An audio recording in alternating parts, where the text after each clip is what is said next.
Buenas noches, técnicos de emergencias sanitarias. En el vídeo de hoy os voy a contar otro caso clínico.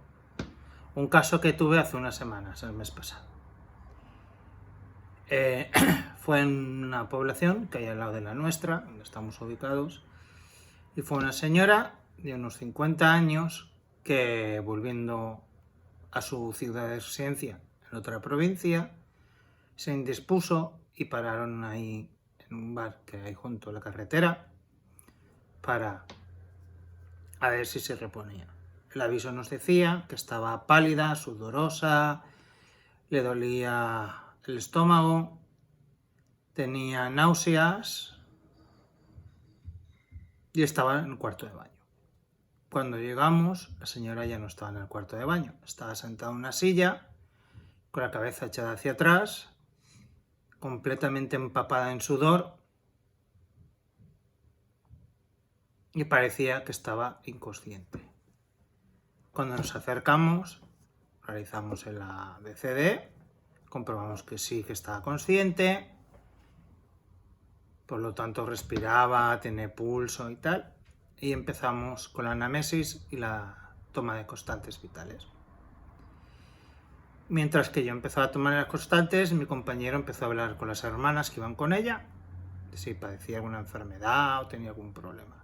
Dijeron que en principio no, que no tomaba nada y no tenía nada. Le tomó la tensión, tenía 8,4, muy bajita. Le puse el pulsi, saturaba 94, 95, pero tenía 50 y pico de frecuencia cardíaca. Me fijé en la onda plestimográfica y era irregular, por lo tanto había alguna arritmia. Le pregunto si tiene alguna arritmia y me dice que sí. Aunque nos habían dicho que no padece de nada, como no toma ningún medicamento, habían dicho que no, pero sí que tenía una arritmia, pero no me sabía decir cuál era. El sudor era frío y pegajoso, no paraba de tener náuseas, estaba muy mareada. Le hago la prueba del azúcar, la glucemia, y tenía 310. Le pregunto si es diabética y me dice que no tiene azúcar, ni hay antecedentes en su familia de diabetes. Y ahí ya se me pusieron a poner los pelos de punta, porque supongo que sabéis que la hiperglucemia, está relacionada con problemas cardíacos. Muchas veces cuando hay infartos tienen una glucemia muy elevada. Y nada, le empiezo a preguntar cómo era ese dolor de estómago y me dice que lo tenía arriba, en la boca del estómago, dice la gente, vulgarmente, arriba. Le pregunto cómo era el dolor y decía que era como si le apretase, pero ahí arriba. Le pregunto si eran barras, si le recorría todo el abdomen y me dice que no. Le pregunto si le molestaba algo más y me dijo que le dolía mucho la espalda y que sentía algo raro en el brazo izquierdo, como si lo tuviese entumecido. Y nada, seguimos con la valoración y coincidía con dolor torácico, que en vez de mostrarse en la parte de arriba del pecho, se reflejaba en la boca del estómago. Eso pasa muchas veces en infartos de miocardio.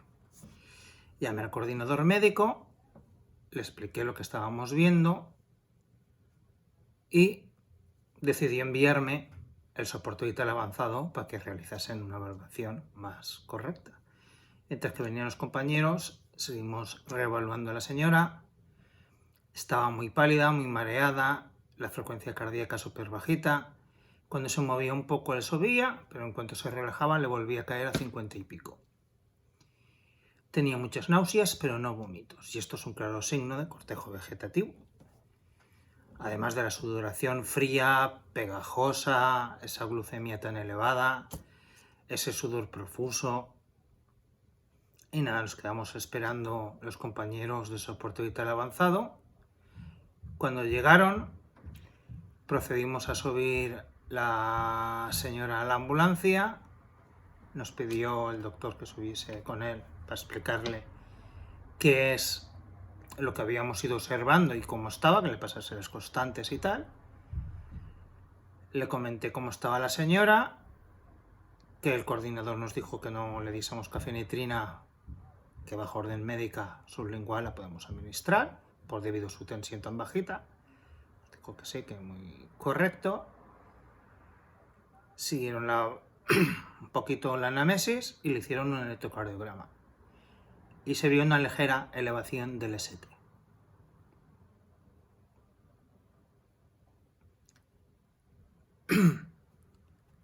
Siguieron mirando cómo estaba la señora, le cogieron una vía, le empezaron a meter fluidos,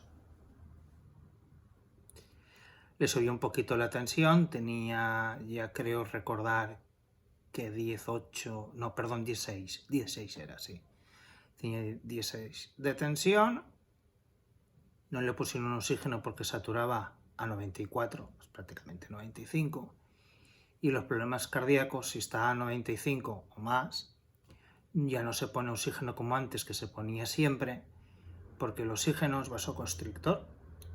Y si tú tienes una persona con un infarto, es una enfermedad obstructiva, si encima le produces vasoconstricción, lo fastidias más. Y la hipoxia que se produce con una saturación de 95 no es suficientemente baja como para que necesite ese corazón y el organismo ese aporte de oxígeno extra. Entonces no compensa el riesgo de producir vasoconstricción en ese caso. Por eso ni nosotros le habíamos puesto oxígeno, ni el coordinador médico nos dijo que le pusiésemos oxígeno, mientras que venían los compañeros. Ya acabó de recoger datos y los compañeros del soporte vital avanzado realizaron el traslado. Pidieron llevarla a la FE, pero como la elevación del ST era muy pequeña, el médico UCIsta dijo que no correspondía activar ese protocolo y se trasladó al Hospital de la Ribera. Unos días después volví a coincidir con el mismo equipo médico. Le pregunté al doctor cómo quedó la señora y me comentó que la ingresaron en la Ribera y que la última vez que miró vio que la señora estaba en la Ribera, en la UCI,